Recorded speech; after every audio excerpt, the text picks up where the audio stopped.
Nouvelle alerte venue d'Asie. On va parler cette fois-ci des menaces hybrides, puisque Singapour fait face à une cyberattaque d'une ampleur inédite, des infrastructures critiques visées, des données sensibles ciblées. Et derrière l'opération, un groupe lié à la Chine, selon plusieurs experts. Écoutez. L'intention des personnes qui ont attaqué Singapour est très claire. Elle vise des cibles stratégiques de haute valeur, des infrastructures vitales fournissant des services essentiels. Si elles réussissent, cela peut amener à de l'espionnage et peut causer des perturbations majeures à Singapour et aux Singapouriens. UNC 3886 représente une menace sérieuse et a le potentiel pour saper notre sécurité nationale.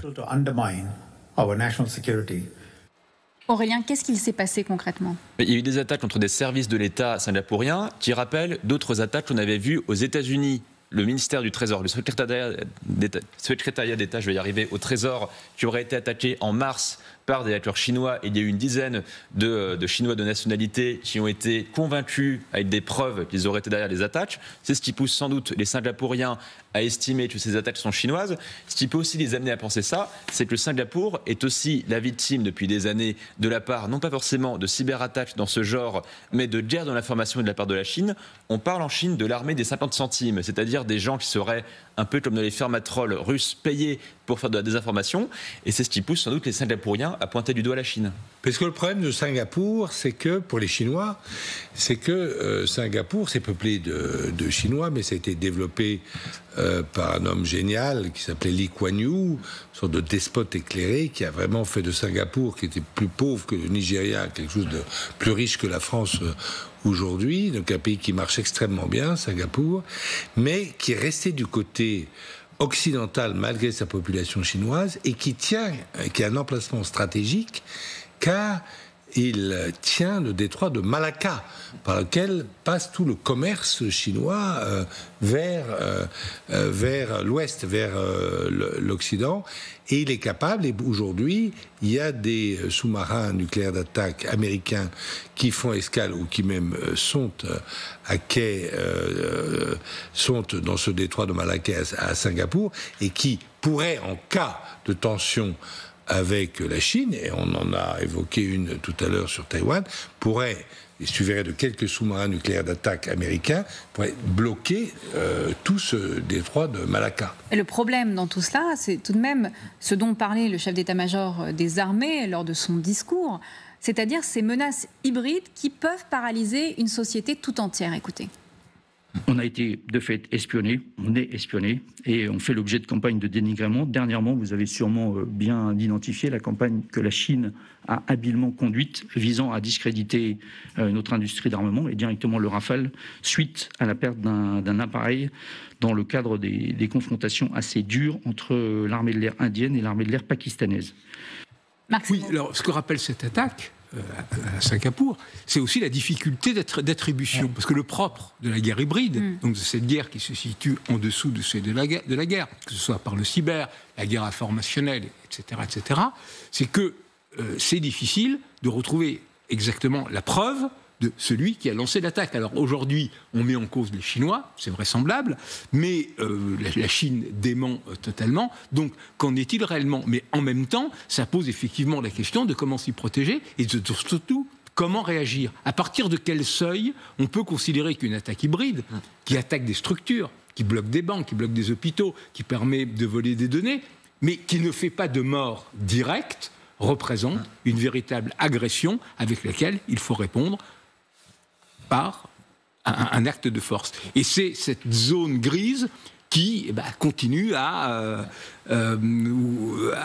poser problème. Mais c'est vrai qu'on évoque moins la menace hybride chinoise que la menace russe, Sylvie Bermann. On se rappelle, en mai 2024, les Britanniques avaient été attaqués massivement par une cyberattaque. Vous avez été en poste au Royaume-Uni. Très clairement, ils n'avaient jamais dit le mot Chine. Ce sont les médias qui se sont renseignés auprès des services de renseignement pour avoir cette information-là. Est-ce que très souvent, le fait d'attribuer, finalement, envenime les choses, donc ils essaient de le régler de manière différente. Bon, la première chose, c'est d'arriver à se protéger protéger déjà, et ensuite, quand il y a eu une attaque, c'est de se retourner aussi vers l'attaquant. S'il y a la preuve, et ce qui est très compliqué dans le cas de la Chine et autrefois de la Russie aussi, où vous aviez ces fermes de trolls qui étaient très performantes, si je puis dire. En Chine, c'est pareil. Vous avez des hackers qui sont excellents. Maintenant, est-ce que c'est piloté par le gouvernement complètement ? On n'en sait rien. C'est-à-dire, dans le cas de Singapour, a eu effectivement une place stratégique. En même temps, les relations de la Chine et de Singapour sont très bonnes. Et tu parlais de Lee Kuan Yew. C'est Lee Kuan Yew qui a complètement conseillé le gouvernement chinois, Deng Xiaoping en particulier, pour les réformes à entreprendre. Donc les liens sont très forts. Mais effectivement, est-ce que c'est le gouvernement ? Est-ce que c'est ces hackers qui se sentent autorisés à le faire ? On ne sait pas. En tout cas, c'est une des pires menaces, finalement, en cas de guerre dans le futur. Moi, je crois, quand on connaît l'intensité du contrôle étatique sur les messages, si vous voulez, si vous êtes 2 étudiants et que vous faites des étudiants connus et vous faites des échanges WhatsApp critiquant le gouvernement, c'est un régime totalitaire, le régime chinois. Ils vous tombent dessus. Et on a eu d'innombrables exemples. Donc je pense que il n'y a pas de petit hacking privé comme ça dans des fermes sans que le gouvernement, c'est toléré par le gouvernement, c'est peut-être pas piloté.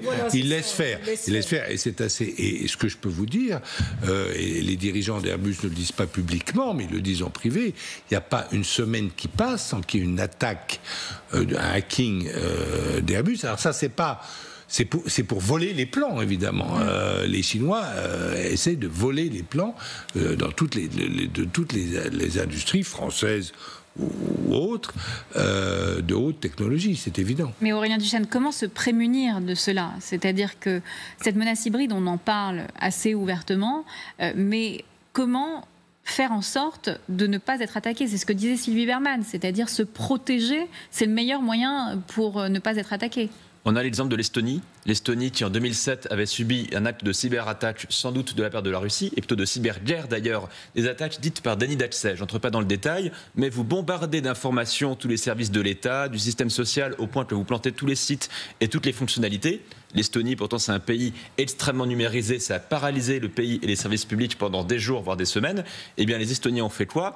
Ils ont, par exemple, acculturé leur population à la cybersécurité. Quand j'étais à Tallinn le mois dernier, on nous a montré leur réserve numérique citoyenne. C'est-à-dire que des gens, aussi bien des chefs d'entreprise qui risquent de se faire pirater que de simples citoyens, sont acculturés à ça. C'est ce qu'il nous faut nous faire en France, c'est acculturer la population, les entreprises, les services publics à ce genre de scénario.